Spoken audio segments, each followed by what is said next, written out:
Welcome to the new video. ಇವತ್ತಿನ video ಏನಪ್ಪ ಅಂದರೆ ಅಡಿಕೆ ಬೇಯಿಸ್ಬೇಕಾಯ್ತು. ಅದಕ್ಕೆ ಆ ಒಲೆ ಹಚ್ಚಿ ಪಾತ್ರೆ ಇಟ್ಟು ಅಡಿಕೆ ಹಾಲನ್ನ ಕಾಯಿಸ್ತಿದ್ದೀವಿ. ನೋಡಿ ಯಾವ ಥರ ಇರುತ್ತೆ ಅಡಿಕೆ ಹಾಲು. 12 seconds later. ಅಡಿಕೆ ಹಾಲು ಫುಲ್ ಕಾದೈತೆ. ಅದಕ್ಕೆ ಅಡಿಕೆ ದುಣ್ಣು ಅಡಿಕೆ ಹಾಲನ್ನ ಪಾತ್ರೆಗೆ ಸುರಿತಾ ಇದ್ದೀನಿ. ಚೀಲದಾಗ ಹಿಡ್ಕೊಂಡು ಹೋಗಿ ಸೀದಾ ಪಾತ್ರೆ ಒಳಗೆ ಸುರಿಯೋದೆ. A few moments later. ಅಡಿಕೆನ ಪಾತ್ರೆ ಫುಲ್ ತುಂಬಿದ ಮೇಲೆ ಫುಲ್ ಲೆವೆಲ್ ಮಾಡಿ ಅದನ್ನು ಕುದಿಯಕ್ಕೆ ಬಿಡಬೇಕು. 3/4 ಗಂಟೆ ಆಗುತ್ತೆ ಅಡಿಕೆ ಬೇಯೋಕ್ಕೆ. ಚೆನ್ನಾಗಿ ಉರಿ ಹಾಕಿ ಅಡಿಕೆನ ಬೇಯಿಸ್ಬೇಕು. ದುಶ್ಮನ್ ಜಾಸ್ತಿ ಆದಷ್ಟು ಅವನು ಜಾಸ್ತಿ ಉರಿತಾನೆ. 1 hour later.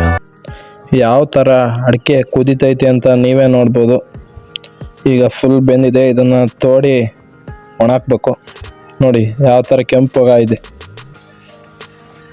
ಇದನ್ನು ತೋಡಿ ಸೀದಾ ಗಾಡಿಯಾಗ ಹಾಕ್ಯಂಡು ಹೋಗಿ ಪಾಟಿ ಮೇಲೆ ಒಣಾಕ್ಬೇಕು.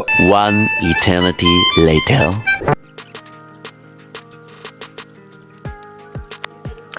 ಅಡಿಕೆನ ಚೆನ್ನಾಗಿ ಬೇಯಿಸ್ಬೇಕು. ಚೆನ್ನಾಗಿ ಬೇಯಿಸ್ಲಿಲ್ಲ ಅಂದರೆ ಅಡಿಕೆ ಭಾಳ ದಿನ ಇಡಕ್ಕೆ ಬರಲ್ಲ, ಕೆಟ್ಟೋಗುತ್ತೆ ಒಳಗೆ.